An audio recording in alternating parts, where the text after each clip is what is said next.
Chapter 101. Why can't the world be peaceful? The charm of an adult woman. Riser was curious, but then again, was there an adult woman around him?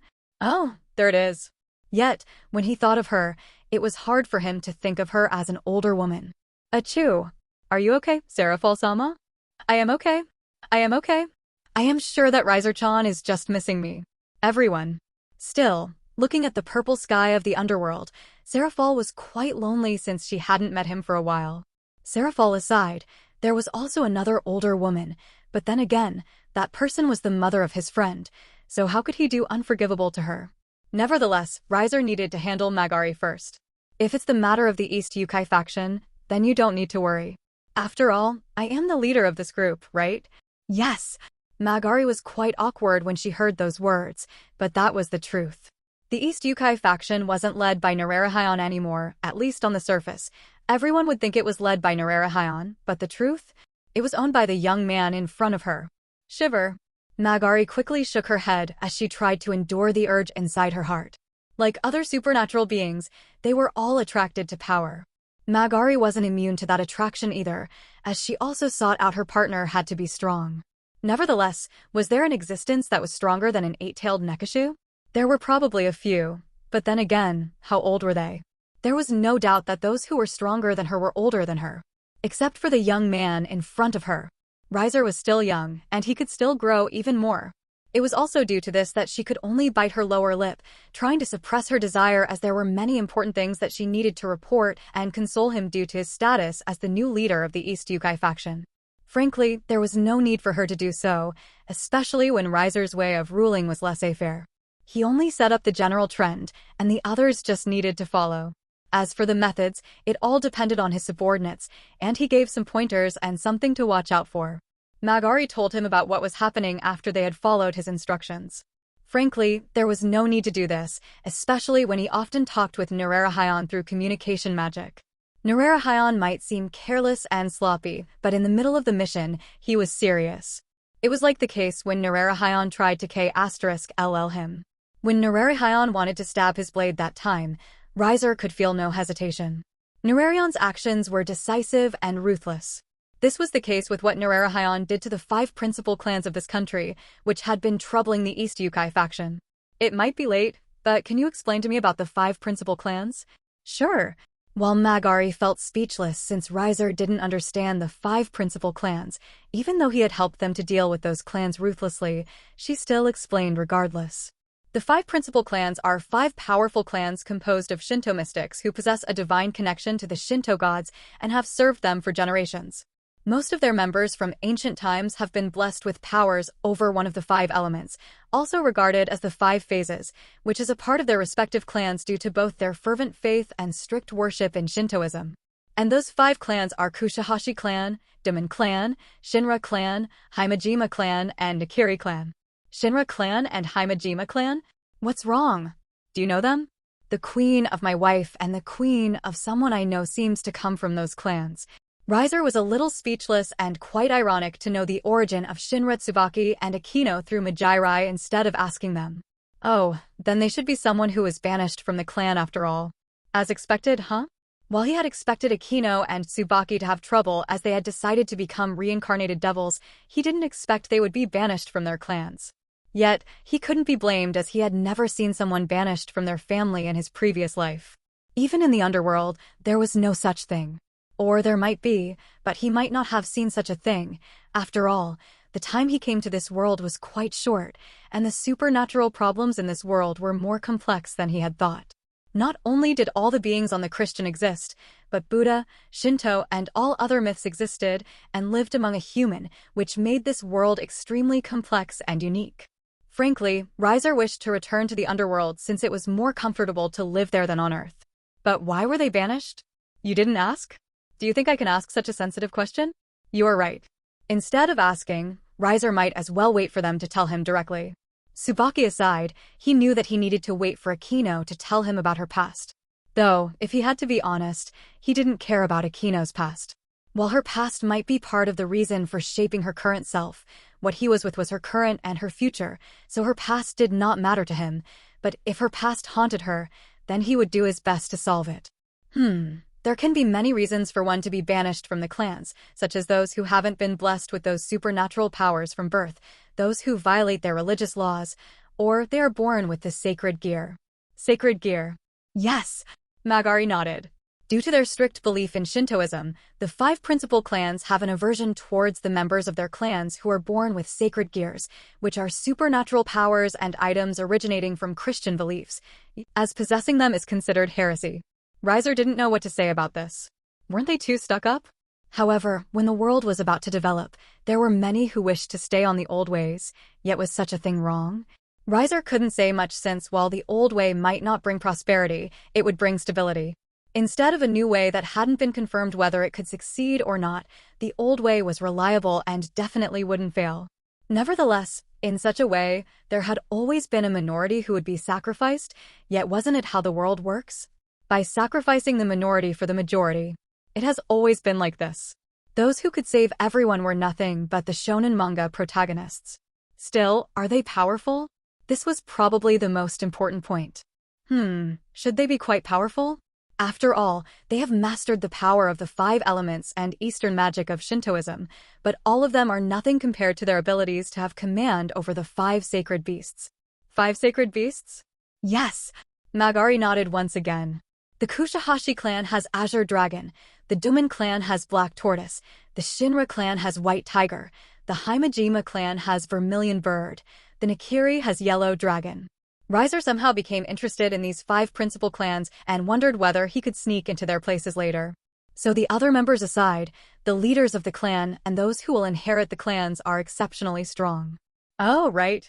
Magari suddenly remembered something, and her expression became quite solemn. Almost, no, all of them should be related to a Gregory to a certain extent. Gregory? A fallen angel. Riser frowned. Yes, Magari nodded. The fallen angel is the natural enemy of the devil, right? But why did the fallen angel have a relationship with those clans? I am not that sure since we, the East Yukai faction, don't have much interaction with them, and we don't have that much interest either. Unlike the Phoenix house that could bring them the Phoenix tears, what could Gregory do? Magari was afraid that the fallen angel organization would bring them to war instead of helping them, so there wasn't any connection between the Gregory and the East Yukai faction. However, humans were different. While I am not so sure, the fallen angel should be gathering a group of humans with the sacred gear. Those who have sacred gear in the 5 principal clans will be banished, so they should be working together. While Magari wasn't sure if this should be her conjecture, Riser's expression was ugly. After all, there was only one reason why the fallen angel would gather sacred gear users. War. Was there going to be a war in the future? Nevertheless, while he was staying on this mountain and talking with Magari, something big happened in Kuoh town, and everything moved in a worse direction for everyone who was living in that town. Chapter 102. Let's have a big war. When Riser visited Enai, Lee, and Magari, something big happened in Kuoh town. First, Issei and his group met the people who had stolen the Excalibur. Those people were those who had been exiled from the church, such as the crazy priest, Fried Selzen, and the leader of the Holy Sword Project, Valper Galilei.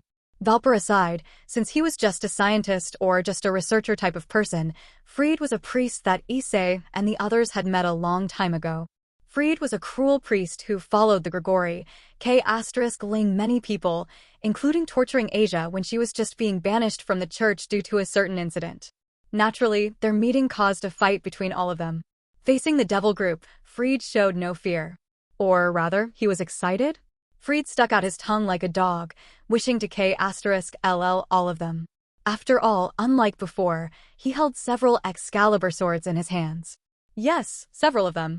As Rias explained in the previous chapters, the original Excalibur was broken into pieces due to the Great War previously, but the church didn't give up and used alchemy and magic to create 7 swords from the broken Excalibur. Either Irina or Zenobia, who was known as the Ace Exorcist, each of them held one. However, Fried held the 3 of them. Nevertheless, there was no way for Fried to handle the combination of Zenobia, Irina, 2 Ace Exorcists of the church, and the combination of the devil group. However, the 3 Excaliburs, which were held by Fried, were rather special, and they supported him well in this battle. While Zenobia held the Excalibur Destruction, Irina held the Excalibur Mimic, Fried held the Excalibur Rapidly, the Excalibur Nightmare, and the Excalibur Transparency. The Excalibur Destruction and the Excalibur Mimic might be powerful, but each of them had only the ability to cause powerful damage, and the other had the ability to transform itself into any shape its wielder desired. However, Excalibur Rapidly, Excalibur Nightmare, and Excalibur Transparency were different.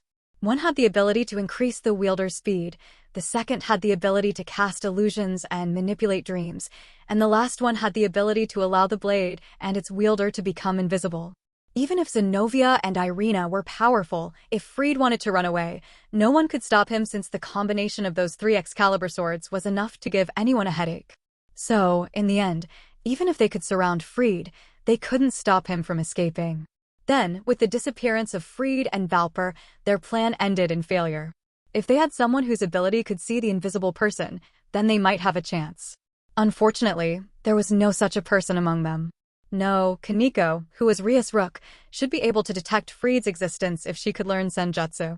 Unfortunately, in her eyes, the Senjutsu was an evil thing, and it was a technique that would bring ruin to the user. Nevertheless, with the failure of their mission, no one stayed any longer, and they continued to search for the two criminals who had caused them so much trouble. Yet, a bigger problem came toward them. Kokabiel. The legendary fallen angel that appeared in history also participated in the Great War between Angel, Fallen Angel, and Devil. His 10 fallen angel wings spread proudly as he looked at them with a condescending gaze. Yet, even if his existence caused them to feel the sheer terror of the legendary figure that appeared in the Bible and book, their expression couldn't help but change when they saw a wounded figure, which he held like trash in his hand. Irina. Issei couldn't control his emotions. You can have her back.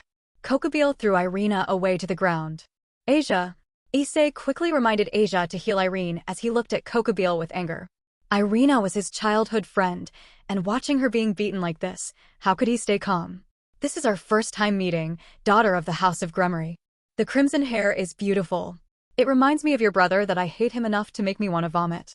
Nice to meet you, one of the leaders of the fallen angels, Kokabiel. My name is Rias Gremory. I will also add one more thing. We and the House of the Gemoni are a being who is close to the Mao and also further from it. If you are here to discuss politics with me, then it's no use. Rias narrowed her eyes, then asked, what did you do to her? Even if she didn't care about Irina that much, she still needed to ask as she needed to know Kokabiel's purpose. She just visited our base. This is your gift for our meeting. Nevertheless, I wouldn't do something as stupid as talking with a Mao. Well, if I rape and K*LL his little sister, then Surzeka's anger will be pointed at me. That won't be bad. Then, what's your purpose for contacting me? I will be rampaging this town using your base, Koh Academy, as the starting point. Then Surzek will also appear, right? Everyone was shocked by Kokabiel's words. If you do something like that, the war between God, fallen angel, and the devils will begin again, you know? That's what I'm wishing for. I thought that Michael would start a war if I stole Excalibur. But what he sent was a grunt. Exquisites and 2 holy sword wielders. It's boring. I'm really bored indeed. That's why I'm going to rampage at Surzeka's sister's base. See? It looks fun, right? You crazy. Rias made a clicking sound with her tongue, feeling extremely pissed. Yeah, that's it. I was bored after the war between the 3 sides. Azazel and Shamsa weren't that keen on the next wary. They then started to collect something boring like sacred gear and started to do some weird research. Something useless like that won't be of any use to us. Well, it's a different story if it's a boosted gear, like the one the brat over there has. But it's not something you can find so easily. Are you guys also after my sacred gear? Issei asked with a complicated gaze, wondering why he had always been caught in such trouble. At least, I'm not interested in it. But Azazel might be. His collection hobby is crazy. Either way, I'm going to be starting a battle involving the holy swords, Rias Gremory. To start a war. A school where both little sisters of Surzeka's and Leviathan's go. It must be filled with demonic power so that I can enjoy the chaos. It's also the best place to release the real power of Excaliburs. It's a good place for the battlefield. Kokabiel's expression was that of bliss and excitement, thinking of the bloodbath that would happen soon. Hiya ha ha ha. Isn't my boss the best? His craziness is the best. So I'm also eager to do it. He even gives me treats like this. Freed, who was by Kokabiel's side, took out 4 Excaliburs. The one on the right is Excalibur Rapidly. The one on the left is Excalibur Nightmare. The one on my hip is Excalibur Transparent. I also received Excalibur Mimic from the girl over there. I also feel like getting Excalibur Destruction that the other girl has. Hiya. Am I the first person in the world to be in possession of his many Excaliburs? I also received an element from the Geezer Valper that allows me to wield holy swords. Right now, I'm in a hyper mode that allows me to wield all of them, you know? I'm invincible. It's wonderful. I'm the strongest. Hiya ha ha ha ha. Freed laughed as if he found it really funny. Valper's holy sword research. It's the real deal if it shows this much result. To the truth, it seemed suspicious when he joined my plan. Those words made Kokabiel and Valper laugh together. What are you planning to do with the Excaliburs? Rias asked with a frown. Ha ha ha. Let's have a war. The little sister of Sirzek Lucifer, Rias Gremory. Then, a blinding light illuminated the surroundings, blinding them for a moment, and when their sight recovered, Kokabiel, Valper, and Freed had already disappeared. We have to go to school. Yes! They knew after this, they would face a battle against the leader of the fallen angel. Yet, what they didn't know when this war happened was that a more serious problem might appear, and it might involve one that didn't want to be involved. Riser was watching and listening to the training made by Magari to Anai and Lee, but then, he couldn't help but raise his brows. After all, had someone tried to summon him? Chapter 103. We can do it. When Rias and her peerage members came to the school, Sona and her peerage also came. The two of them gathered together to discuss the war they were about to have with one of the leaders of the fallen angel, Kokabiel. What about Irina? Issei asked Sona. While Asia had tried her best to heal Irina, she couldn't do so. While her sacred gear, Twilight Healing, was a powerful healing type of sacred gear, it definitely wasn't perfect. In the end, Rias decided to ask Sona to see whether there was something that could help Irina. Sona told Rias she had Phoenix Tears, so she brought Irina to her house. Still, after she healed Irina with Phoenix Tears from her husband, she returned to the school as there was a big battle that they were about to face. Naturally, when Sona and her peerage members returned to school before Rias said anything, Issei spoke in a great hurry, which made his tone rude. It was like Sona had owed him. How's Irina? Yet, Sona didn't say anything and shut her mouth as if she didn't notice Issei's presence. Issei, Rias sighed, then asked Sona, what about that exorcist? I have placed her at my house. This time, Sona talked.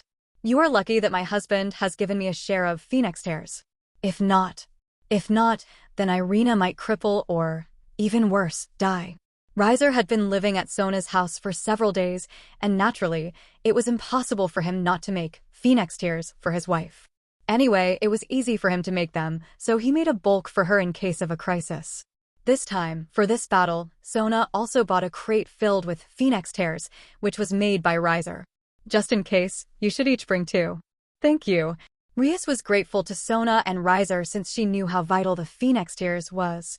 Even though Issei was a bit dissatisfied, he said nothing this time. While it was true that Issei hated Riser, he also knew how amazing the Phoenix Tears was. After all, he also had consumed it in the past. While he felt that Riser might have ripped him off, there was no doubt the effect was amazing. Asia's Twilight Healing was good, but Asia wasn't omnipotent.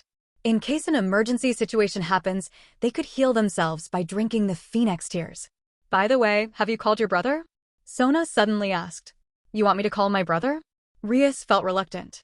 Even though she was about to face a legendary figure that appeared in the Bible and the book, she felt that there was no need for her to call her older brother.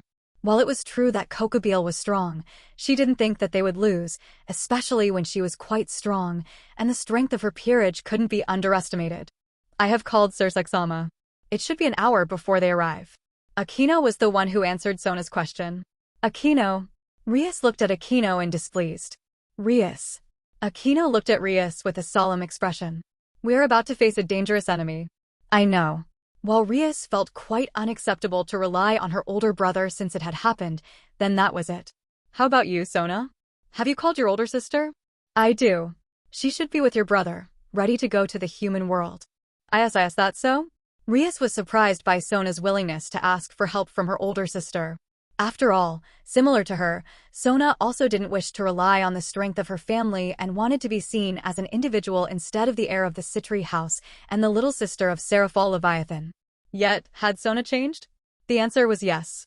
Due to her relationship with Riser, Sona had changed, and she knew that she needed to see the big picture instead of focusing on her ego. If her ego might cause the death of many, then she might as well erase that ego. How about Riser? Have you called him? Is he still at that mountain? Naturally, Rias knew that Riser had gone once again to visit his peerage members who were in the middle of training. I was about to call him. If Riser was around, then they would feel at ease since they had seen how strong he was. Kokabiel might be powerful, but could he face Riser's blue fire? However, when Sona was about to call him, Issei suddenly said, "Wait." Sona frowned, hearing Issei's words, but she didn't say anything and just looked at Rias with an expression, "Look how lawless your slave is."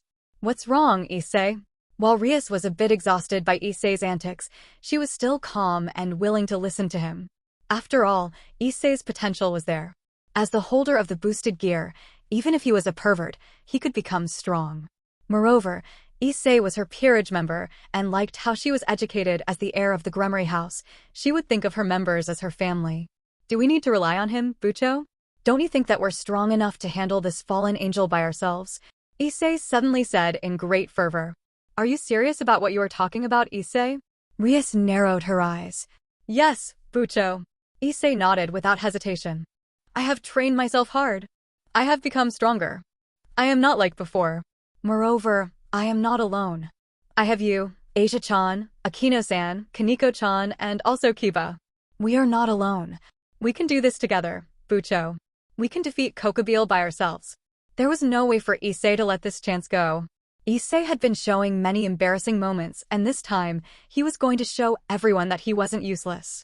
He is the holder of the legendary boosted gear. He was going to become Bucho's strongest pawn. Then, when they received their victory. Bucho's bubs. As long as he won this battle, there was no doubt that Bucho was going to spoil him a lot like before, pressing her bubs against his face and letting him touch those beautiful bubs. Right now, he believed that he could even defeat a god. Yet, while Issei was excited and full of confidence, the others weren't that confident, especially Sona and her peerage members. Even Kaneko, Asia, and Akino couldn't have that confidence. Yet, "Bucho, let us do this by ourselves." "Kiba?" Rias looked at Kiba in surprise. Out of all her peerage members, there was no doubt that Kiba was the calmest among everyone. Kiba was also reliable, so it was also due to this that Rias was surprised by Kiba's support toward Issei's decision to handle this battle by themselves. "Yes, I believe that we can do this, Bucho." Kiba supported Issei's decision since he was afraid if Riser came, then his chance to have revenge might disappear. There was an enemy that he had to defeat no matter what, so if that enemy was defeated by Riser first, then how could he accept it? Moreover, Kiba also didn't think that he would lose. Rias didn't say anything and fell into silence. "Bucho, we can do this. We even have Phenex tears with us." Issei grabbed Kiba's arm happily, showing how happy he was with Kiba's support. Rias thought for a moment before she nodded. "Okay, Rias." The one who chided Rias wasn't Sona but Akino. Akino looked at Rias in disbelief since she didn't expect that Rias would follow the stupid decision made by Kiba and Issei. "Akino, don't stop me. I also believe that we can stop this difficulty with all of us." Rias was also confident. No, she thought that it was an excellent chance to show her power so that Riser would be impressed by her might. "Are you sure about this, Rias?" Sona asked with a frown. "Yes, Sona. I have made my decision." Rias nodded. "I will be the one who faces Kokabiel and the rest. Please help manage the barrier in case the damage caused by our fight won't spread to the surrounding area." Nevertheless, Sona hesitated, but Rias pressed her even further. "Believe me, Sona. I can do it. No, me and my servants can do it." Unlike Issei, Rias had a certain charisma due to her pure devil heritage. "You should know everything might be too late if I don't call him now, right?" Even though a devil could teleport from one place to another due to the teleportation circle, it didn't mean that they could teleport as much as they wished. Riser was in a faraway place on the mountain, so if he wanted to use the teleportation circle, he needed to go to the place where it was connected or marked to the teleportation circle or be summoned. Unfortunately, he didn't make a summoning scroll, so in the end, he could only go to the place that was connected to the teleportation circle. However, if Sona called him now, then Riser could come after a while, but if she didn't call him, then there's Serafal-sama and Surzak-sama who will come to us in an hour. No need to worry, Sona. As expected, when Serafol and Surzek were mentioned, Sona's expression was quite at ease since as long as the two came, their safety was guaranteed. I will believe in you then. That's right. Believe in me. Ria smiled and then looked at her peerage members. Since we have decided to fight Kokabiel, then we have to win. Let's show them the power of the Gremory house. Yes, Bucho. All of them answered with a high spirit and thought that they could do this battle. Then, as they finished their preparation, their battle started. Chapter 104, Dawn, After the Night. They couldn't do it. Yes, their battle ended with a failure. In the beginning, it was a great success. Facing Freed, who had received a combination of 4 Excaliburs made by Valper, while it was hard at first, Rias, Issei, and everyone, including Zenobia, who had come to help, could defeat him. Kiba also gained the power of his dying friends and was able to move on as he gained the power of the balance breaker of his sacred gear, Sword Birth. The balance breaker, also known as the Forbidden Move, is the evolved form of sacred gears in which their full powers can be released. It was the strongest state of the sacred gear, and only a few, or even almost none of the sacred gear holders were able to achieve this state. However, Kiba was able to achieve it, giving him the power of a holy demonic sword and destroying the Excalibur sword that had brought him terror and hatred. Naturally, Kiba wasn't alone as his power was enhanced by Issei's boosted gear and Zenobia, who had held a holy sword, Durandal. Yes, Durandal. Even though Zenobia was the holder of the Excalibur destruction, she was also the holder of the holy sword Durandal. Unlike the Excalibur destruction, the power of the Durandal was on a different level as it was a complete single sword, instead of a broken piece crafted into a different sword. In other words, a Durandal was a perfect sword. So, in front of Kiba, who had gained the power of his dear deceased friends, giving him the power of balance breaker of his sacred gear, the sword of betrayer, and Zenobia, who held the power of Durandal along with Issei, who had doubled their power with the boosted gear. Even if Freed held the combination of 4 Excaliburs, there was no way that Freed was able to defeat them. Then, with the destruction of Excalibur, Kiba gained peace and salvation. Moreover, they also defeated Cerberus, the legendary dog owned by Kokabiel, giving them greater confidence to win this battle. Yet, Kuoh, Kiba and Issei, who had thought of their victory, had their guts suddenly pierced by a spear of light. Kiba-san, Issei-san. Everyone was panicked, and Asia quickly tried to heal them with her twilight healing. Kaneko also moved fast by their sides and forced them to drink the Phenex tears as soon as possible. As soon as the two were healed, Kiba and Issei sighed in relief, but the pain in their guts still remained as it felt like they were burnt. As a devil, a light was their weakness. Especially the light of an angel and fallen angel. Trash. Kokabiel looked at the two with disdain as if he were looking at the trash. Haha, did you see that? You are not our opponent. Valper, who was depressed due to his sword being broken into pieces, felt happy when they were all defeated by Kokabiel. It was like a baby facing an adult. There was no way for them to be Kokabiel's opponent. You too are trash. Valper widened his eyes as he looked at his bloody body and realized that he had been led by Kokabiel. However, before he even asked a question, his body had already fallen to the ground and died. What trash? I thought the Excalibur would be a strong weapon, but it could be destroyed by a group of trash. What is the use of such a sword? Kokabiel thought the Excalibur created by Valper could bring him a surprise and a secret weapon to fight the devil and the angel, but if it was so weak that it could be destroyed by Kiba, Zenobia, and Issei, what was the use of it? Nevertheless, the sudden show of power by Kokabiel made everyone tense. They realized the difference in power between them, and it made them understand why Kokabiel was one of the cadres on the Gregory. Phenex tears, huh? The little sister of Surzek Lucifer is sure lucky to have a rich family. When Kokabiel saw them drinking the Phenex tears, he couldn't help but sigh at how extravagant Rias was that she could even let her servants drink it, but he didn't stop them as he had never thought of them as his enemies. Still, after all of them recovered, it was impossible for them to give up, and they quickly fought once again. Unfortunately, facing a being that had overwhelming power over them, even if Rias showed the might of the power of destruction and Aquino also showed her thunder power that she inherited from her father, all of those attacks could do nothing. Their strength couldn't even put a single scratch on Kokabiel. A despair started to surround them as they realized that they weren't even his opponents. Moreover, the Phenex tears given by Sona were almost gone due to their extreme consumption during this fight. Kokabiel also wasn't in a hurry to K*LL them as he wanted to wait for Serafal and Surzek to come. Moreover, it wouldn't be too late to K*LL all of them when they came, since that way, wouldn't everything become what he wished for? So before that, he was going to cruelly tell them about the truth of this world. But, seeing that even after losing the masters you serve, you devils and followers of God can still fight, huh? What do you mean? Rias asked with a doubt.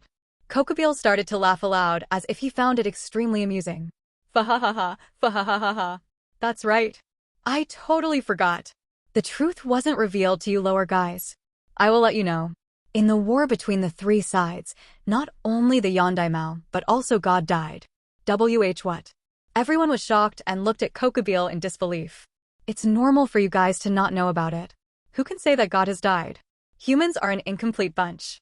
Without God, they cannot control their hearts and obey the laws, you know? Even we, the fallen angels and devils, couldn't tell this to those below us. You won't know where the information about God will be leaked from. Even among the three powers, only the people at the top and certain people know about it. Though it seems Felper noticed it earlier. Watching the shock, despair, and various emotions on their faces, Kokabiel continued to talk as if he had fun with their reactions. After the war, what was left were the angels who had lost their god, the devils that lost their Mao and the majority of high-class devils, and the fallen angels who lost most of the fallen angels apart from the leaders. So, it wasn't merely an exhausted state. All of the factions fell so low that they had to rely on humans to continue their generations. Especially the angels and fallen angels that could only continue their generation by mating with humans. Fallen angels can increase their number if the angel falls. But pure angels can't increase their numbers after losing God. Even pure devils are rare, right? Lies. It's a lie. Zenobia felt like her entire world was crumbling and the world was spinning. The truth is that another big war wouldn't happen unless you do it on purpose. It means that all three sides went through hell in the past war. Everyone decided that it was meaningless to continue having a war if the start of it all, God and the Mao, were dead. Even that bastard Azazel declared that there is no second war, after losing the majority of his men in the war. It's hard to bear. It truly is hard to bear. To lower your gun once you already shot it. Don't foo *K around. Don't foo *K around. If we had continued on from there, we could have won. Even so, is there any value in fallen angels who can only live by inviting humans who possess sacred gears? God doesn't exist? God is dead? Then the love was given by him is. Asia was still unable to believe Kokabiel's words. That's right. It's normal that there is no love from God and no divine protection from him. God is gone already. Michael is certainly doing well. He's taking the place of God and is taking care of the angels and humans. Well, if this system, caused by God, is operating, then the prayer to God, the blessing of God, and exorcism would function. But if you compare it to the time God was present, the number of believers decreased. That holy demonic sword brought over there was able to create the holy demonic sword because the balance between God and the Mao broke. In reality, holy and demonic power can't merge. If the ones who rule the power of holy and demonic powers, God and the Mao, disappear, then lots of unique phenomenons occur. Kokabiel's expression then became fierce as he was filled with crazy obsession. From here on out, I will start a war. I will take your heads as a gift. Even if it's only me, I will continue from where we left off. I'm going to show Surzek and Michael that we, the fallen angels, are the ultimate beings. With those words, it brought despair to everyone. Especially Rias. Rias couldn't help but wish to slap her past self. Why was she so arrogant? Why did she not call Riser at that time? If Riser came, then would this happen? Even worse, she couldn't protect her life or the others by her side. She knew that even if Surzek and Serafal came, their chance to live would be hard. Yet, her despair was low compared to Zenobia. As the servant of God who gave her everything in the service, Zenobia realized that she had been deceived. Everything was nothing but a deception. She was being played like a blind, loyal dog so she would still follow the religion like the most loyal servant. Yet. The truth? What was this truth? At this moment, she was completely in despair, especially when she knew she might die. Yet, after knowing how God had died, how could she let herself die in this place? There was no way that she was going to die in this place. Yet, facing Kokabiel, what could she do? In that moment of utter hopelessness, a certain figure emerged within her mind. His words suddenly sounded in her mind. I just want to help those who are deceived. Then, at that moment, suddenly, a blazing flame emerged in the middle of the field. A familiar crest appeared before everyone. Then, Zenobia widened her eyes as she looked at the figure which she thought was within her mind. It was like dawn after the night. All of their nightmares were like a dream when he appeared. Zenobia saw hope. Did you call me? Finally, the battle. Chapter 105, make it fun, okay? When Riser appeared, they felt a surge of excitement and hope. When he appeared, everything would be all right. This was what they believed, especially when they thought of Riser's power. However, Kokabiel couldn't help but frown when he saw the red glowing paper on Zenovia's hand. Summoning scroll? Kokabiel then laughed. For the servant of God to summon a devil, have you fallen so much after hearing the truth? However, what's the use of summoning him? If it was a famous figure such as Surzek, Seraphol, Ajuka, or Falbium, they might be able to give him trouble, but who is this? Still, as a fallen angel who had been living from the beginning of the world, he knew that this should be someone from the Phenex house. The famous house was known for its immorality. Even if you are an immortal, so what? In front of the light, you, a devil, can only cower in fear. Kokabiel created a spear of light and threw it to Riser. Watch out! Everyone was startled by Kokabiel's sudden attack as they cursed him for being despicable to attack when Riser had just arrived on the battlefield. Riser, Zenobia, who had summoned him, was the one who had the greatest fear as she thought that she would be the one who had caused this tragedy. Yet, the spear of light couldn't be stopped. It was coming at a speed that was impossible to dodge, and as expected, it pierced Riser's body. Riser, Rias and Aquino had the strongest reaction as they saw his guts being pierced by the spear of light. However, whether it was Kiba, Asia, Kaneko, or even Issei, they widened their eyes. Yet, among all of them, Zenobia had the most hysterical reaction as she was unable to say a single word, and she only stared at him in disbelief. If she didn't summon him, if she didn't wish for him to come, if he didn't protect her. Yet, frankly, it was fortunate that Sona was outside maintaining the barrier, or else her reaction was probably the strongest. Still, Kokabiel laughed. Fahahaha, is this the help that you have asked for? How weak. Yet, to his surprise, everyone fell into silence, and the atmosphere turned weird. Kokabiel, no, everyone also noticed something strange since Riser had just stood there without moving as if nothing had happened to him. Impossible. Kokabiel realized that nothing had happened to Riser. Riser's guts, which were pierced by the lance of light, were unscathed. Kokabiel couldn't believe it, so he threw several spears made of light at Riser once again. Let's see how long you can pretend with all of this. Riser, Rias, Zenobia, and Aquino called his name in grief. The others couldn't bear to look into this and closed their eyes subconsciously. Meanwhile, Riser was just checking his quest since it was his first time seeing this type of quest. War? With your punny power? How laughable. Beat the shit out of the legendary cadre of the fallen angel, Kokabiel. Reward. Trickstar. It was his first time to know that the system could give such a reward. Trickstar. It was quite a strange ability as it allowed the user to switch two objects with each other. In other words, it was like a space manipulation, where he could change the position of two people or things. If he gave an example, he, who was standing on the ground, could change position with Kokabiel, who was flying in the sky. Still, the reward aside, what about Kokabiel's attack? Similar to what the system said, with Kokabiel's punny power, how could Kokabiel possess the power to threaten him? As the spear of lights rained him down, Riser did nothing and just stood in a place while taking off his jacket, letting all the attacks hit him. However, everyone could see clearly how the spear of light seemed to vanish, like it was being boiled off and turned into vapor. Stay there. He put his jacket on Zenobia before he turned at Kokabiel for the first time. Frankly, it was his first time seeing the fallen angel, yet why was Kokabiel so ugly? The 10 crow-like wings on his back aside, why was Kokabiel's appearance like a monster? After all, shouldn't a fallen angel appear handsome or beautiful as to seduce a human or the other angel? Are you Kokabiel? Riser asked this question in doubt. Of course, I am Kokabiel. The legendary cadre of the fallen angel that often appears in the Bible and books. His words were full of arrogance as if asking Riser to awe him. Only. Riser frowned and asked, why are you so weak? The space was filled with silence as they looked at him in disbelief, but then again, watching him able to take on all of those spheres of lights without even flinching as if he was walking in the park. Somehow the words of weak seemed suitable for Kokabiel when it came from Riser's mouth. Yet, as a fallen angel who had been fighting in the beginning against the angel and the devil, how could Kokabiel accept such an insult? Don't get ahead of yourselves, Brayot. At that moment, Kokabiel realized all of his power without holding back. Still, Riser was speechless for being called a brat as he wasn't a brat, but then again, when he compared his age to Kokabiel, it wasn't wrong for Kokabiel to call him a brat. The spear of light started to condense above him, and the size grew bigger and bigger as it became even bigger than the Koh Academy. Watching this, Rias panicked. Stop him. If we let him drop that attack, then this whole city will be destroyed. As the panic grew, Kokabiel grew excited. Fahahaha. It's too late. I will K*LL all of you. Destroy this town. Then I will. You talk too much.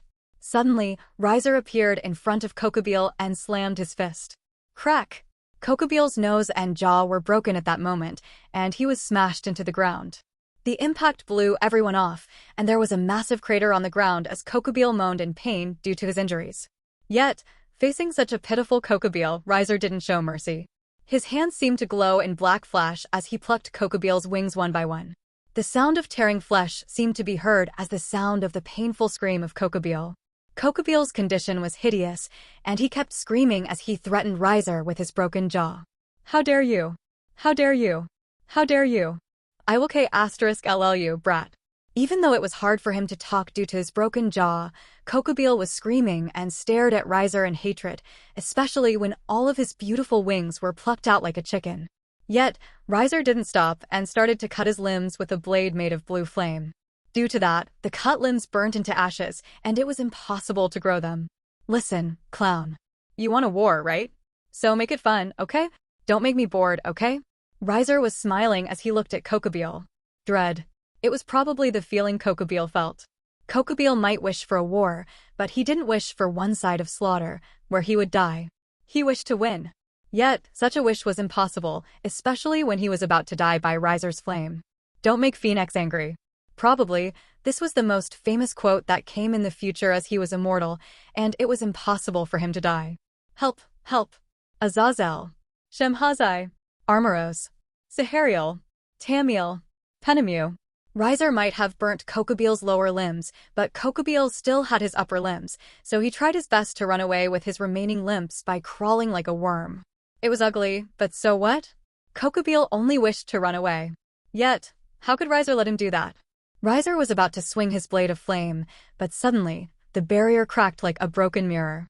At that moment, a powerful aura swept over everyone, causing them to shudder. This person was much more powerful than Kokabiel, they thought within their minds.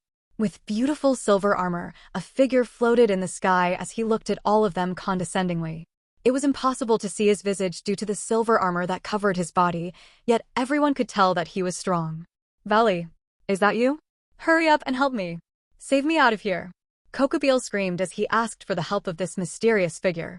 How pathetic, Kokabiel. The mysterious figure then looked at Riser, who was ready to K*LL Kokabiel while frowning. You have done enough. Give him to me. His voice was full of coldness as if a superior who gave an order to the underling. Riser only stared blankly at this figure. Chapter 106, My name is Riser Phenex. What is this feeling? Issei felt his blood boiling when he saw the mysterious figure with the silver armor. It was as if, that their meeting was destiny. DD Drag, what's happening? That's supposed to be your so-called rival. The owner of the Divine Dividing, the Longinus, hosts the White Dragon Emperor, Albion. My rival. Yes, the two of you are fated to fight each other. What? Though, with your current power, you will be dead to face him, so give it up. Issei. Nevertheless, the conversation between Issei and Drake didn't attract everyone's attention or even ignored as all of them stared at Riser and the mysterious figure. Meanwhile, Kokabiel saw hope. He knew that with the appearance of the owner of the Divine Dividing, Vali Lucifer, his life would be saved. He will be okay. Vali, save me from this bastard. K*LL him for me, too. While he hated and looked down on those sacred users, Vala was different as he was the owner of Longinus, the special sacred gear that was able to K*LL God. With such a power, it should be easy for Vala to save him and K*LL Riser, right? Let me show you the price of making me like this, Riser.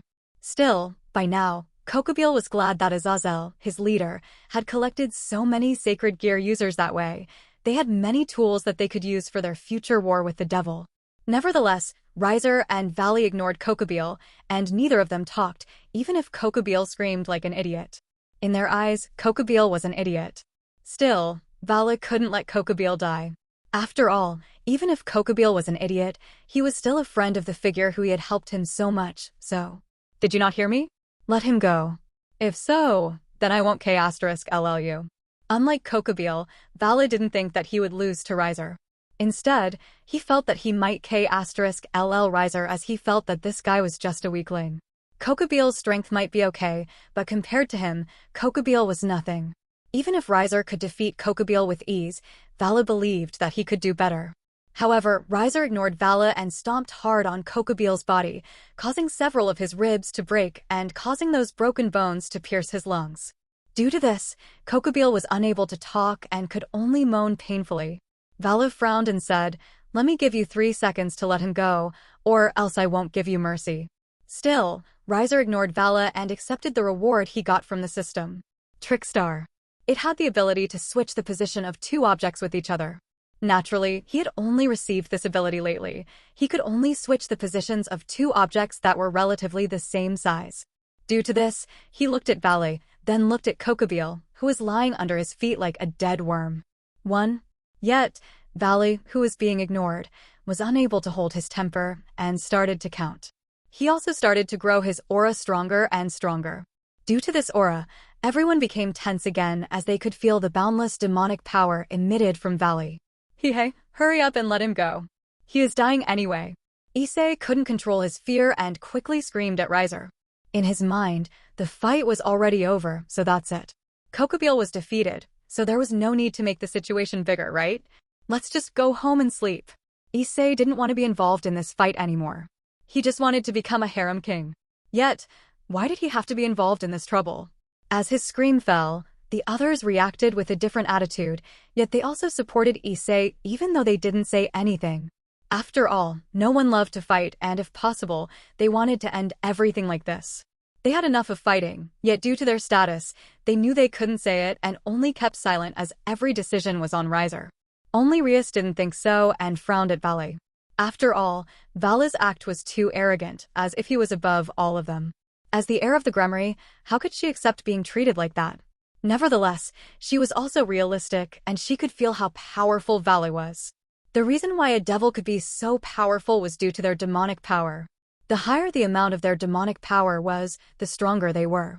Vali was strong, and she acknowledged that. Moreover, everyone was exhausted from their previous battle. Rias understood all of this, yet, she still had a hard time. 2. However, Riser hadn't said anything from the beginning to the end, causing Vali to continue his count. Oi, hurry up and let him go. Issei kept screaming, and the others also became more anxious. Still, suddenly, Riser let out a helpless sigh. Yet, it didn't stop Vali from counting. 3. Vali's words were cold when he finished counting as if he had never had any intention to stop his counting from the beginning. Yes, Vali wanted to fight Riser. Even if Kokabiel was weak, it was still impressive that Riser could handle Kokabiel, but more importantly, Vali felt that he needed to teach this little bird how to treat him in the future so as not to be impolite in front of him again. Yet, Kuoh. Vali widened his eyes as the armor on his chest was broken, and his entire body was hit by tremendous pressure. His ribs were also broken due to the impact, causing them to pierce his lungs, giving him difficulty breathing and making his situation similar to Kokabiel's. Meanwhile, Kokabiel, whose body wasn't stomped by Riser anymore, felt his chest was free, and he felt relief, thinking that he had been saved, yet why did he suddenly appear in the sky? Kokabiel, who had lost his wings, was unable to fly and with only remaining limbs as if trying to grasp something. Yet, it was impossible, and as he was in the sky, he could only drop to the ground due to gravity. Similar to Kokabiel, Vali was still unable to comprehend what was happening. What had happened? Why did I suddenly appear here?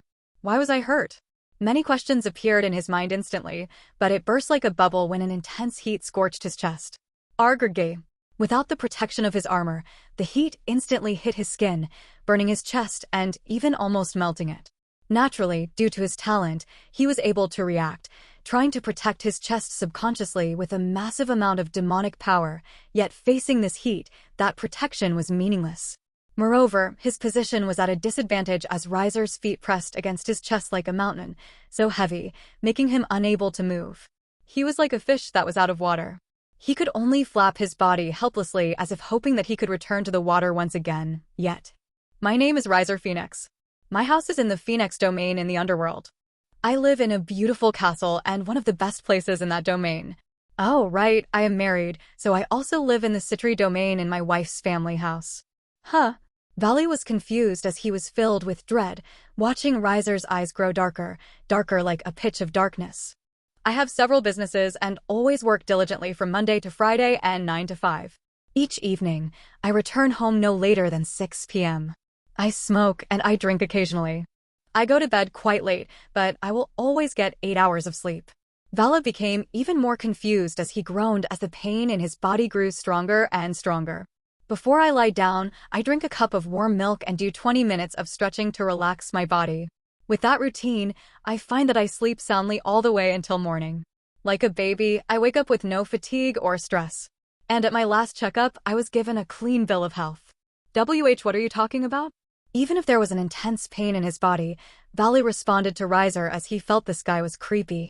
I'm explaining so that you'll understand that I'm a person who wants to live his life feeling at peace. I refuse to create dilemmas or enemies that will disturb my thoughts and keep me up at night worrying if I'll win or lose. And by maintaining that approach towards society, I have found that I can attain happiness. Riser made his blade grow hotter and sharper. Of course, if I were to fight someone, I would never lose. Riser then smiled confidently and said, basically, whatever Kuoh, you are a troublesome thing that would hinder my sleep and, therefore, my enemy. So, I am going to eliminate you now before you have a chance to trouble me so I can sleep soundly again tonight. Riser swung down his blade, ready to K*LL the source of his trouble. Chapter 107. The Heat. Divine Dividing Scale Male. Vala screamed all of his might as he created a white dragon armor with blue jewels that covered his body. Yet, even facing this armor, the temperature on Riser's stomp easily melted his armor and made another impact on his body, causing him to cough blood. However, this wasn't the end, as Riser was crueler than he had imagined. The blue blade of flame swung on the side, cutting his arm, and was about to cut his body into half, but divide. At that moment, Riser felt that the power of his attack was absorbed and turned into half.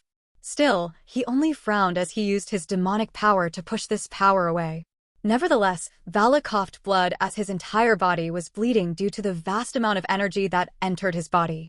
Yet, due to this, he could quickly run away by releasing those crazy amounts of energy, which he absorbed from Riser, letting his body be dragged forward by the wing boosters on his back. Even if Vali appeared ugly, he was no longer under the control of Riser, and he could be set free from Riser's stomping. Yet even so, he was unable to escape from injuries as his chest, bones, and all the parts of his body were burnt. Even his beautiful dragon's white armor melted like a liquid, sticking onto his skin and burnt meat. His appearance was no longer of that arrogant and mighty dragon. Instead, he was like a beggar, or even worse, as his injuries were horrible. Vala's body was hurt, and his entire being was shaken by the sheer horror of his opponent. Yet, could he be blamed? Vala was the descendant of the real Mal Lucifer. He had the talent and a crazy amount of demonic power. Moreover, he was the holder of the Divine Dividing. With those combinations, who could defeat him? All of his opponents were ruthlessly beaten as they were told that they were just a bug or worms in his eyes. Yet, Riser was different. Vali looked at his chopped arm and knew that he was disabled from now on, especially when there was no way for him to recover that arm since Riser burned it into ash ruthlessly like it was trash incarnated on the waste combustion. Nevertheless, Riser was still calm as he had never thought of Vali as an opponent from the beginning. How dare you challenge me by relying on your weak power? A bug should know how to act like a bug. Defeat Vali Lucifer. Reward. Reflector. Yet, while he was calm, Riser couldn't help but sigh as he thought that living in the human world was so troublesome. How many times was this? How many times was he caught in such trouble when he was in the human world? Still, not only did he make the enemy of the holder of the boosted gear, he also made an enemy of the holder of the Divine Dividing. Unlike boosted gear, which gave the ability to double their power every 10 seconds, the Divine Dividing was capable of half the power of the opponent's power and used it for themselves every 10 seconds. Due to that nature and the origin of the sacred gear, the holders of the two Longinus types of sacred gear had always been in a fate to fight each other and a rival. Yet, unlike Issei, who was just a perverted normal boy, Vali was talented. Frankly, even without the Divine Dividing, he was powerful, especially when he was the descendant of the true Mao, yet adding to the power of the legendary Longinus, his power increased dramatically. However, facing Riser, Vali was nothing but a beaten dog. Also, what time was this? This should be Riser's resting time, so the effect of overtime was working on him. Because of that, whether it was his physical ability or demonic power, everything was doubled. Frankly, Riser had to say he felt invincible at that moment. Moreover, his newfound ability, Trickstar, was quite an interesting ability, and it was a good ability to be used for a surprise attack. Nevertheless, the weakness of this ability was evident as he was unable to use it when he faced a single thing. The reason why Vali was easily beaten was because he had Kokabiel under his foot previously. Yet, there was no Kokabiel anymore, so such a method couldn't be used once again. So, it made him wonder whether he should prepare a doll of a normal size so that he could use it to trap his enemy and beat him to death when they weren't prepared. However, even without such a method, he had thought of several methods on how to use his new ability. Nevertheless, Vali remained vigilant as he was still unable to comprehend what was happening. Still, due to the broken barrier, Sona and her peerage members quickly came to Rias and the others. Rias, what's happening? While Sona was confused, she could feel the familiar heat, then she was surprised. Huh? Husband? While she wondered how her husband could appear in this place, she felt relief when he appeared like the wind that swept away all of the dark clouds on her mind. His existence had such a meaning in her heart. Yet, Rias, who saw Sona, felt a tight grip on her heart. Watching Riser, who defeated Vali at ease with a method that she couldn't understand, made her heart tingle with excitement. When Vali was about to be led by Riser, Rias was even more excited. Why? It was because that power made her lustful. When everyone had given up as they saw the power of the White Dragon Emperor, Riser calmly faced him like another bug on the street. His valor, his strength, his decisiveness. I want him. I want him. I want him. She wanted to be impregnated by him. Those thoughts occupied her mind, showing how obsessed she was with him. Yet, why couldn't she be the one who was by his side? Rias felt a burst of regret deep within her chest. Yet, at the same time, she also felt envy and hatred, especially toward the person who had stolen him from her. Rias? What's wrong? Why did my husband fight with someone? Who is that? Also, is that unrecognizable, Kokabiel? Did my husband beat him up? Sona didn't see Rias' strangeness as she was cornered by her husband's well-being. Yet, she wasn't stupid enough to call Riser abruptly in case she might give him trouble by affecting his concentration, especially when she could see how tense the situation between Riser and the figure in white armor was. While the figure in the white armor had lost one of his arms, the aura emitted from his body was still intense and powerful, yet her husband calmly faced this figure. Sona-sama. 2x. And Lee. It seemed Sona didn't need Rias' help that much. Nevertheless, the most complicated would be Issei and Drake. As the White Dragon Emperor, Vali Lucifer, was supposed to be their rival, they knew how powerful Vali was supposed to be, especially when Drake had told him how powerful and talented Vali was. Compared to him, Issei knew that Vali was thousands of times better. It was also due to this that he asked Riser to give up on Kokabiel. Anyway, Kokabiel had been defeated, so even if Vali took Kokabiel away, it didn't matter. Yet, Riser did something outrageous, stomping Vali on the ground like a dead dog, then cut off his left arm. This should be a good thing as Vali would no longer be a threat to him, yet, why did he feel disappointed? Moreover, why did he want to cheer on Vali? Yet, those thoughts couldn't be voiced out, and he just clenched his fists in frustration as he could only cry due to his weakness. For Vali, though, the thought of the weakling didn't matter to him. Instead, all of his focus was on Riser once again. He had worn his balance breaker, the strongest state of in the sacred gear. By now, he should be invincible, but what was that technique? Vali was still wary of Riser, and due to that, he no longer underestimated Riser. He knew that Riser was a fearsome opponent, especially when the price of underestimating him was the loss of his arm. Yet, to everyone's surprise, Riser only raised one finger, and in that moment, his finger turned a dazzling white in color. Die. A concentrated beam of fire was shot through his finger. Boom. Chapter 108, Juggernaut Drive. The concentrated beam of fire was moving at a speed that was impossible to follow. Vali couldn't dodge as this attack was moving so fast, and it swallowed his body, causing him to be in intense pain due to being burnt. Erg-ga. Vali. Albion, the soul of the White Dragon Emperor, resided on the divine dividing, screaming as it thought about his host's pain. Yet, even worse, even with the White Dragon armor, it was unable to stop the heat of this huge, concentrated beam of fire. The flame swallowed Vali's entire body as he was burnt and grilled under his armor, and he could only scream while using his demonic power to protect his body. Kokabiel, who saw Vali easily defeated by Riser, was in despair, yet at the same time, he was begging Riser to stop since even if the fire was quite far from him, the intense heat was too much for him to handle. Meanwhile, the others had already used a barrier to protect themselves, yet watching how his fire easily burnt the White Dragon Emperor and created lava as it touched the ground, they could only gulp. By now, they wondered if his fire was even stronger than the Red Dragon Emperor. Vali. Albion kept screaming Vali's name so Vali wouldn't lose consciousness. Frankly, it had to admit that Riser's flame was scary and probably even stronger than its rival, yet how could it wish for Vali's defeat? This wasn't the place for his host to fall. Did you forget what you want to achieve? Are you going to fall into this place? Wake up, Vali. At that moment, it was like something was broken within Vali. The injustice he faced, his ambition, and all the things that he wished to accomplish as the descendant of the true Mao and the host of the White Dragon Emperor. Yet, how could he lose like this? Vali had a lot of things to achieve, and there was no way for him to lose to a no-name like Riser. Divide. Divide. Divide. Divine dividing in the balance breaker state gave him the ability to divide the power of his opponent continuously without waiting for 10 seconds. Due to that power, the power of the beam of fire was continuously halved, making its power weaker and weaker, yet at that moment, the dazzling white flame grew even more dazzling and stronger. What? As Vali was concentrating on erasing the power of this attack, the sudden increase of power startled him and made him unable to react. Even worse, the dazzling white color of the flame started to change, and slowly, it turned into a blue color. At that moment, all of Vali's resistance was meaningless. His armor melted like hot chocolate, and as it was made of metal, it grilled his body from inside.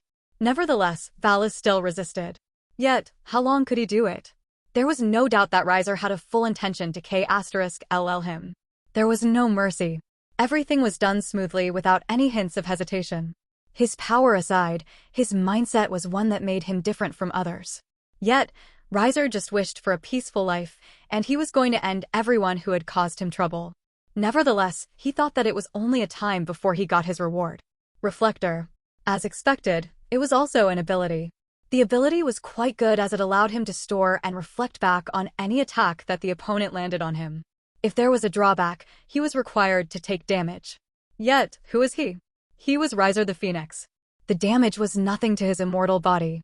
Moreover, he also gained a crisis, an ability to make him stronger as he was beaten. Nevertheless, everyone in this place could tell who was the victor of this battle. There was no need to guess anymore as everything was evident in their eyes. Yet, at the same time, it also brought them a clear understanding of Riser's power. Facing Kokabiel, the legendary figure of the fallen angel, and Vali Lucifer, the host of the White Dragon Emperor, Riser could defeat them with ease. Even now, they couldn't even see him break a single sweat, even though this heat was so unbearable. Yet, at the same time, standing by his side also gave them ease and peace as his existence was so dazzling and reliable. Nevertheless, everyone could only look at Sona's jealousy as they knew no matter how much they tried, it was impossible for them to own him as he was owned by her. Still, many of his lovers accepted it as they came into this relationship, knowing the hardship behind it. Yet, Rias was still unable to bear it as everything was supposed to be hers. However, while everyone thought he was already determined for Riser's victory, Vali, who was about to face death, realized all of that. When he was about to die, he felt the world was moving so slowly that he could capture everyone's expression at that moment. Their confidence in Riser, their belief in his defeat, and some of their gloats. Vali could see all of that, yet the one that he hated the most was Riser's indifference, as if he was sure of his victory. It was as if he was nothing. He was just a bug that was on the side of the street. When he died, he would be forgotten like any others who left the world without leaving anything. At that moment, he realized that he was about to die. I'm going to die, huh? How can I accept all of that? At that moment, the power within his body burst out as it tried to push away the concentrated blue flame. Even if his body was scorched like coal, he didn't give up and continued to fight, yet facing Riser, whose demonic power had increased dramatically with the overtime, all the resistance was meaningless unless. Albion, can you stay with me? Yes, Vali. Albion knew what Vali was planning to do. Vali knew what he was going to do was nothing but commit suicide. Yet Albion knew that Vali had no choice. If Vali died, then that was it. However, as a proud dragon, how could it die meaninglessly? As the host of the White Dragon Emperor, how could Vali accept such a death? If he died, then he would bring Riser with him, making all the people in the world know what the horror of the White Dragon Emperor was. As for his fateful duel with the Red Dragon Emperor, Vali didn't care about any of that. What he wanted to do was to beat the shit of Riser. Vali's resistance was about to be broken, and the blue concentrated fire beam was about to swallow him once again, but then, who am about to awaken? They're going to be blasted away. They certainly are going to be blasted away. A song echoed through space. I am the heavenly dragon who lost all to the principles of supremacy. The dream will end. The illusion will begin. The powerful aura swept over everyone. I envy the infinite, and I pursue the dream. Everything, yes. Give us everything. The blue fire concentrated beam was blocked by Vali's aura at that moment. I shall become the white dragon of supremacy. And I shall take you to the limits of innocence. Vali and Albion's voices were heard in tandem. Juggernaut Drive. Chapter 109. Being a good person is hard. Vali's dazzling appearance stunned everyone once again. Kokabiel, who had lost hope, saw the light of the dawn once again. Juggernaut Drive. Vali used a dangerous technique that could take his life. Yet, did he have a choice? He was in a do-or-die situation, so instead of dying meaninglessly, he might as well throw himself into the abyss as he dragged Riser down with him. Unlike the balance breaker, which he could control, the Juggernaut Drive was something on another level.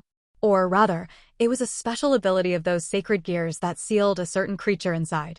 This technique temporarily removed the seal placed on the Albion, the White Dragon Emperor within the Divine Dividing, but the price of this technique would make Vali, the user, lose his sanity while his life was devoured by the power. Even now, his life was shaven at a fast speed due to the power. The only fortunate thing was that Vali was half devil, so his life was much more than a human that could only die after they used this forbidden technique. Nevertheless, it didn't change the fact that Vali had become so strong that his power matched those of God or Satan. Fa. You're all going to die. Die all of you. Kokabiel was full of excitement as he watched Vali's current state.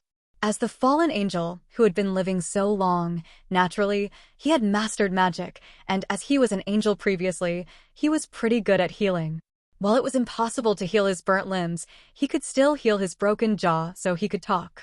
As he talked, all the attention was on him, so he became more excited, telling them the despair that they were about to face. Juggernaut Drive. Have you heard of it? In that state, Vali has released the seal of the White Dragon Emperor inside him. In other words, he has the power of the White Dragon Emperor, Albion. His might is a rival to those of Satan and God. With this power, he can even destroy mountains and islands. You are all dead now. Kokabiel, who had been talking, suddenly turned into a mush of meat as he was being smashed by Vali, who was in the state of Juggernaut Drive. After K**ling Kokabiel, Vali, whose mind was corroded by the power, was staring in their direction, causing their bodies to be filled with cold sweats and fear. All of them could smell the scent of death near, and they knew facing current Vali, all of their resistance was meaningless. All of them were going to die. You bastard! Why did you have to provoke him? Issei couldn't help but scold Riser for making Vali so angry. If Riser didn't cause a mess and beat Vali, then would something like this happen? His dream was to become the harem king. Yet, why was it so hard? Hearing Issei's words, everyone couldn't help but smile wryly. Even Asia could only show an awkward expression at Issei's attitude. Was Riser to blame? No way. They couldn't blame him as everything was initiated by Vali. Moreover, instead of blaming Riser, they knew they needed to think about how to solve this problem. Shut up, Issei. As Issei continued to babble, blaming Riser, Rias couldn't control her emotion and scolded Issei. Bubucho. Issei looked at Rias in shock. If you have time to complain, you might as well think about how to solve this situation. Not only are we all going to die if we let this person go on a rampage. Even the city and all the people in the city will be K*led, including your parents. What? Issei only realized the seriousness of the problem. His life aside, how could he let his parents die? Still, this also made him more dissatisfied with Riser, since if Riser didn't provoke Vali, then would this happen? Husband, we're going to support you. Sona shouted as she was ready to support Riser with her Pirjas. Hearing Sona's words, everyone was also prepared, since they were in the situation of do or die.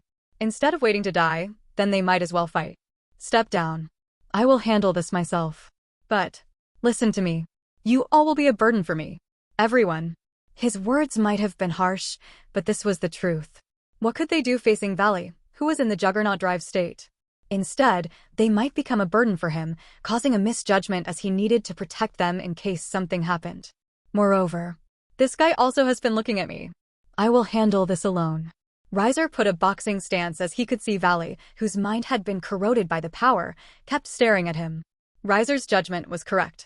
Even though Vali's mind was corroded by the power and the previous hosts of the Divine Divider, his obsession with defeating Riser and bringing Riser down with him to the abyss was the reason why he reached the state. Even if the payment was his life, he was going to pull Riser down with him to the afterlife. Everyone who heard his words could only feel a sense of helplessness. Yet, no matter what, they couldn't do anything, especially when Vali's speed had reached the level where they could only stare blankly. Vali suddenly appeared in front of Riser and was about to smash his head into mush like what he did to Kokabiel. Riser. Everything was too late. They saw Vali's fist was about to break Riser's head apart. Yet, it was like a flash of thunder, a mix of blue and black sparks, flashed before them. Yet, in this confrontation, the defeated one wasn't Riser but Vali. Facing Vali's brutal charge, Riser calmly dodged the hairbreadth, then sent a counter jab into Vali's jaw, breaking it instantly. With the combination of force and Vali's charging speed added to Riser's punch, black flash, and the combination of his fire magic, this counter jab brought so much impact to Vali's body. You have become weaker, you know? Leaving those words, Riser didn't give Vali a chance to react and rained him down with a flurry of brutal punches. Aura! Aura! Aura! Aura! Aura! Everyone could only stare in disbelief as Vali, who had reached the state of Juggernaut Drive, was beaten one-sidedly by Riser. Riser's movement was fluid and unstoppable. Nothing could stop him as he kept smashing his punches into various parts of Vali's body.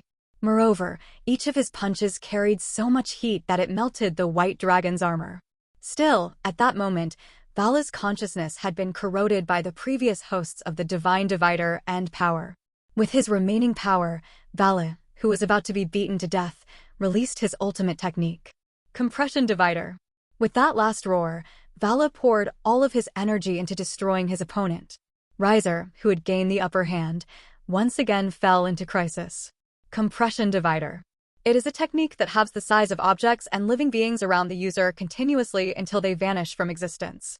Vali explained his technique as he saw Riser was being compressed and crushed. I have to thank you for waking me up, so that's why allow me to use my everything to defeat you. Riser. Husband. Everyone could see the space around Riser was compressed, crushed, and forced into nothingness.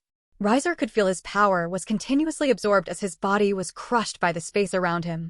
His bones were broken apart, and he knew that this move was enough to K*LL him, yet why? Why did he feel that he had become more powerful? Naturally, he thought of the ability he gained from Aquino. Crisis. The ability allows the user's power to constantly increase while taking damage. So, the more he dies, the more his power is enhanced.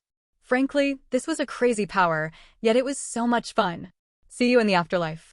Vali knew that Riser was going to die, but it didn't matter as he was going to remember him as the most powerful opponent that he had faced. Yet, air gag. Vali, once again, switched his position inexplicably, and now, he was the one who was crushed by his own power. The compression divider that was used to crush Riser was trying to crush his body. Meanwhile, Riser was still in his bloody state, looking at Vali, who was constantly crushed by his own power. As expected, the Trickstar was a strange yet useful power. Having been crushed by his own technique, Vali quickly stopped his own power, but his body was already constantly beaten and wounded. He was so severely injured that it wouldn't be weird of him to die now, but the real problem wasn't his injured body, but bang! A single punch was enough to make his body fall. Vali was unable to move a single muscle on his body as he watched Riser once again stomp his body in a familiar fashion. I am going to die. Vali knew that there was no escape anymore. It was impossible to defeat him. Riser created a blade made of blue flame once again. There were no words from his mouth as he swung his blade as if he was just slaughtering a chicken for consumption. As the blade was about to fall into his body, Vali recalled many things that had happened in his life. At that moment, a burst of unwillingness burst within his heart. I don't want to die. I don't want to die. I don't want to die. Anyone, help me.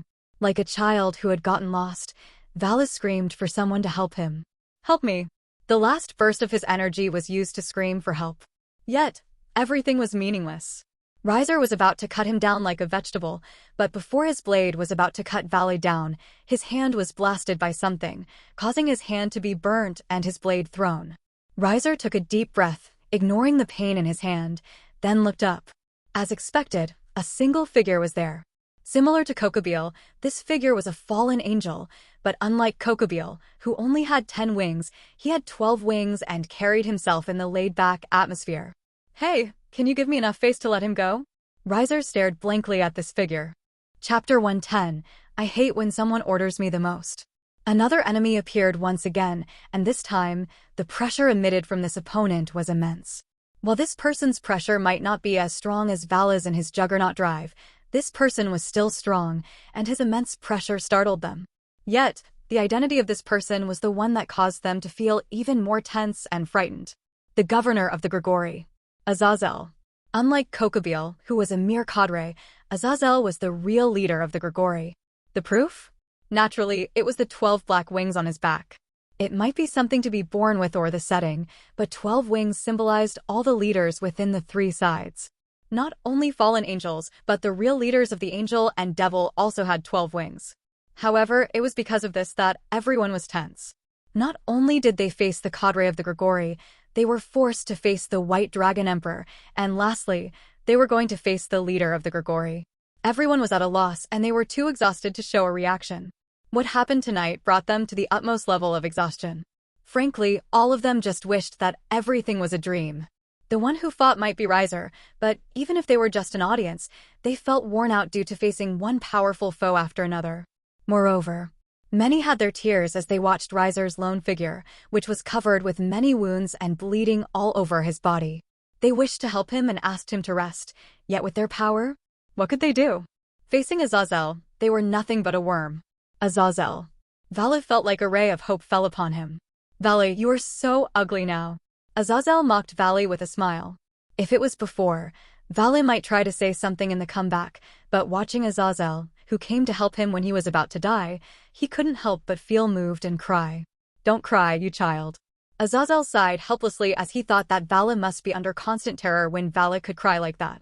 After all, even when Vali was tortured by his father and grandfather, he never cried and stayed strong, yet now, he was crying like a child. Watching this, Azazel's heart slightly ached. Still, Azazel couldn't help but look at Riser with a complicated gaze as he didn't expect such a powerful, pure-blooded devil to be born. Frankly, he had been watching the battle, and he saw how Vali entered the Juggernaut state, K*** Link Kokabiel, and even ready to destroy the town.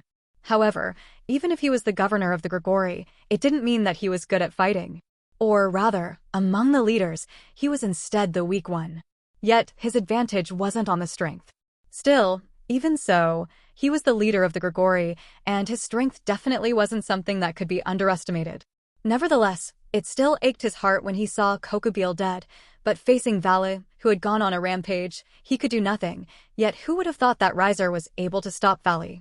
In the end, when Riser is about to K*** Vali, Azazel decides to step in. Azazel knew that he might be sneaky as he didn't stop Vali when Vala was on a rampage, but when Vala was on a rampage, he didn't think that Vala could continue to live as he knew the price of the Juggernaut Drive, and he could only sigh, thinking that Vala was going to die.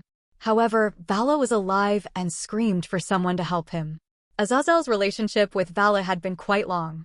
They knew each other when Vala left his father after his grandfather K** led his father. Being on the journey to search for power, Vala met Azazel, and their relationship became so close that they were like a father and a son. Watching Vala desperately, asking for help, how could Azazel stay indifferent? For Kokabiel, it was something inevitable, as it was Kokabiel who was asking for death by himself. How about we have a truce? Can you let him go? Naturally, I will explain everything to Sirzek and everyone about what has happened today. What do you think? It isn't a bad deal, right? Everyone fell into silence and didn't believe what they had heard. They thought that Azazel was going to attack them, but it seemed that wasn't the case. Nevertheless, they were still wary of Azazel as he was part of the fallen angel, the leader of Kokabiel, who had attacked them. Geez, you don't need to be so tense. I swear here that we, the fallen angel, won't attack you once again. Naturally, I know that you are hurt and traumatized by all of their actions, so I will also compensate all of you. That's why, can you let him go? I beg you. His tone was polite and full of helplessness. Azazel was different from Vali, who was full of pride and looked down on everyone arrogantly. He was a fallen angel, a creature that tempted an angel and the like to fall into the beauty of sin. His words, voice, and everything about him made people believe he would do nothing and just wanted everything to end. Moreover, everyone also wished everything to stop since they were all too tired. Fighting more than this was meaningless. That boy from the Phoenix house. Can you let Vali go? He has almost stopped breathing due to being stomped by you. Azazel asked helplessly. The rest aside, as they seemed tempted by his words, Azazel could see the indifference from Riser, yet could he be blamed? Everything came to K** him. Whether it was Kokabiel or Vali. Yet, it was a miracle that Riser could live, fight all of them, and win. Even if Riser was bleeding all over and was wounded, he was the last one standing among them. Hey, grilled chicken. Hurry up and let him go. Out of nowhere, Issei, who had been scared, regained his courage again, telling Riser to stop. While everyone was speechless, they also understood Issei's feelings as they only wished everything to stop. Moreover, Rias and Sona also supported this idea. It wasn't that they agreed with Issei's point of view or were tempted by Azazel's words. Instead, they were just worried about Riser. Riser's injuries were so bad that it was amazing that he could stand up. They didn't want anything to happen to him, so they wished for everything to be over so they could tend his wounds as soon as possible. At this moment, everyone wished this to stop. Riser, can you let him go? Let's just end everything here. Issei's words might not be effective, but what about Sona and Rias? Azazel sighed in relief. Vali also sighed in relief since he knew that he didn't need to die. Husband, it's over, okay? We don't need to fight anymore. Yes, let's just rest. With the voices that came from Sona and Rias, the rest also gained the courage to talk to Riser, hoping he would let go of Vali so everything would be over, but shut the hell up. Riser's voice echoed through the space as he scolded them. You're so damn annoying, you bitch. Everyone fell into silence instantly as they were in a daze. Oi. How can you scold a woman like that? Azazel looked at Riser helplessly. You should treat them gently, you know. The rest wasn't much better, especially Sona, since she was in tears as she was scolded by her husband for the first time. Nevertheless, Rias was strangely excited for some reason. Yet, Riser was too lazy to talk to all of them and instantly used his trick star. 2x. Not only Vali but Azazel was confused. Vali, who was beaten and lost one of his arms, suddenly fell from the sky, but Azazel, who was flying in the sky, was suddenly lying on the dirty ground as his chest was stomped by Riser. Kuoh. Azazel coughed up blood as his lungs ruptured after they were pierced by his broken ribs like Vali and Kokabiel. Azazel. Vali, who fell from the sky, knew what had happened to Azazel and couldn't help but scream in horror. Frankly, his situation wasn't much better, but how could he watch his father-like figure fall into the same situation as him? Yet, Azazel couldn't hear Vala's reminder as his chest was burnt, causing him to scream in pain. Listen, what I hate the most is when someone orders me around, so die. Riser swung his blade made of concentrated blue flame, ready to K** the leader of Gregory without mercy. I walk on the path I believe in. Lastly, who said Trickstar was a weak ability before?